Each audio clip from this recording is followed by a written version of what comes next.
அவர் அதிகாரி பேதமாக யாருக்கு எப்படி சொன்னால் வேதாந்தம் தலையே ஏறுமோ அவனுக்கு அந்த மாதிரி சொல்றதுக்காக அவ்வளவு பெரிய பிரகரணத்திலிருந்து அதி சின்ன பிரகரணம் வரைக்கும் எழுதினார் அவர். அது போராதுக்கு ஸ்தோத்திர கிரந்தங்களையும் சாதாரண மனுஷருக்காக எழுதி அந்த ஸ்ரேயோ மார்க்கத்தை காட்டினார். அந்த ஸ்தோத்திரங்கள்ல கூட எவ்வளவோ நமக்கு உபாதேயமான ஸ்தோத்திரம் என்னால் சாதாரணமாக குணானுவர்ணனம், அதுதான் ஸ்தோத்திரம் இருக்கும். குணானுவர்ணனம், குணங்களை வர்ணிக்கிறது.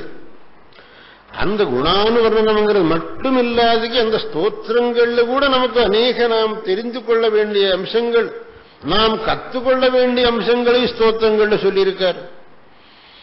அவிநயம் அபநய விஷ்ணு தமயமன சமய முகதுஷ்ணாம் பூததயாம் விஸ்தாரய தாரய சம்சார சாகரதாங்கிற ஒரு ஸ்லோகத்திலே நமக்கு எவ்வளவு உபாதேயமான அம்சங்களை அவர் அங்க சொல்லியிருக்கார்.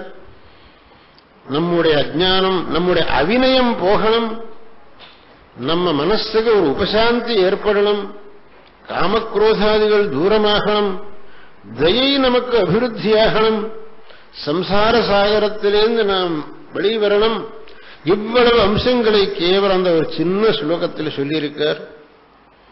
அப்பேற்பட்ட அத்யுதமான காரியத்தை செய்த பகவத் பாதாளுக்கு நாம் எப்படி கிருதஜ்ஞத்தை செலுத்துறது?